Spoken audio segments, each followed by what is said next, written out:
Ipinaliwanag na ng PNP sa pamilya ng nasawing grade 5 student sa Antipolo na walang kinalaman ng pananampal ng guro sa pagkamatay nito base sa kanilang pagsusuri. Pero pwede pa rin daw ireklamo ang guro. Nakatutok si June Veneracion. Medical legal expert ng PNP ang nagpaliwanag sa pamilya ng grade 5 student na si Francis Gumikib sa resulta ng autopsy at histopathological examination sa kanilang anak.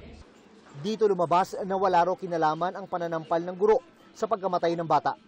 Pero hindi ito matanggap ng pamilya. Yung sampal lang talaga po. Dahil yung anak namin simulat sa hindi pa ng hospital yun. Yun talaga, yun ang anong hospital siya, yun, natuluyan. Base sa resulta ng autopsy at histopathological examination sa bata, pamamaga at pagdurugo ng utak ang sanhi ng pagkamatay nito.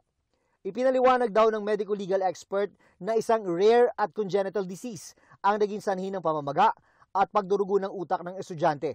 Kung masama raw ang naging epekto ng sampal, malamang 3 araw pa lang mula nang siya'y nasaktan ay nakitaan na siya ng sintomas. Kung ganun nga kalakas at naka-influensya nga yung physical na ginawa ng teacher na yun, magkakaroon dapat may mga external na manifestation like pasa, sugat, gasgas. Doon sa kan wala.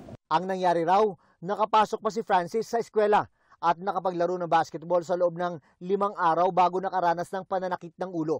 This will be unpopular pero hindi ko maatim bilang hepe po at nag-investigador na magpapail po tayo ng homicide.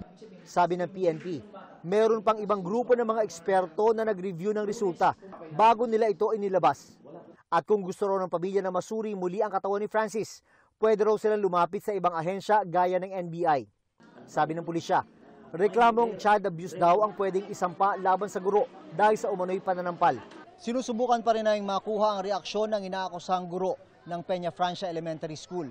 Pero bago pa man inilabas ng PNP ang resulta ng mga ginawang pagsusuri sa namatay na bata, nauna nang pinatawan ng 90-day preventive suspension ng Department of Education ang nanampal umanong teacher.